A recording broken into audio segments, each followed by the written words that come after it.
ஆகிய ஊர் உறவின்முறை ஜமாத்தார்களே, அன்பார்ந்த நண்பர்களே, இளைஞர்களே,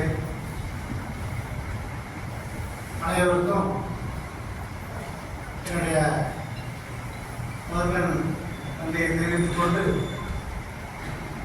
இங்கே வந்திருக்கின்ற அனைத்து ஜமாத்தார்களும் இந்த தேர்தலை ரொம்பவும் ஆர்வமாக எதிர்கொண்டு இந்த தேர்தலிலே பல பிரச்சனைகள் இருந்தாலும் அதை சுமூகமான முறையிலே ஆண்டவர் நல்லால் நல்லவிதமாக நடைபெற்றது. அந்த நடைபெற்ற தேர்தலிலே எங்களை போன்ற நல்லுள்ளம் படைத்தவர்களும் இளைஞர்களும் சமுதாயத்தை மேம்படுத்தக்கூடியவர்களாக இருக்கின்ற எங்களுடைய அனைவரையும் தேர்ந்தெடுத்த ஜமாத்தாளர்களுக்கு நன்றியை தெரிவித்துக் கொள்கிறோம். மேலும் ஊர் உறவின் முறை ஜமாத் அது என்ன நான் சொல்வது என்றால், இரத்த பந்தங்கள் இங்கே இருக்கின்றவர்கள் அனைவரும் தாயப்பிள்ளைகள், சகோதரர்கள், எல்லோரும் ஒன்றாக உள்ளவர்கள். அதன் அடிப்படையிலே நாம் ஊர் உறவினர் ஜமாத் என்று அழைக்கிறோம்.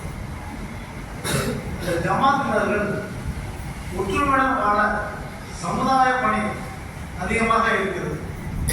நிர்வாக பணிகள் மட்டும் அல்ல. ஊரின் உறவின் முறை என்று சொன்னாலே ஜமாத்தார்கள் வாக்களித்து விட்டாலே சமுதாய பிரச்சனையை கையில் எடுக்க வேண்டும். நமது சமுதாயம் நிறைய செய்திகள் முக்கிய அதிக பொறுப்பு. நீங்கள் இயக்கம் எங்களை நமக்கான நீங்கள் இருக்கிறார். ஜமாத்தார்கள் ஒன்று கூடினால்தான், ஒற்றுமையாக இருந்தால் மட்டும்தான் எந்த விஷயத்தையும் நாம் செயல்படுத்த முடியும். நிர்வாகம் மட்டுமே எல்லாத்தையும் செயல்படுத்த முடியாது என்பதை குறித்து தெளிவாக சொல்கிறேன். இன்ஷா அல்லாஹ் நமது ஜமாத்தார்கள் எல்லாரும் ஒற்றுமையுடன், நிர்வாகிகளும் எல்லாரும் ஒற்றுமையுடன் கடைசி வரை இருந்து நிச்சயமாக அல்லாஹ் தஆலா கொடுத்த இந்த பதவியை, இந்த அருள்பள்ளிக்கு நாங்கள் சேவை ஆற்றோம் என்பதை கூறி விடைபெறுகிறேன்.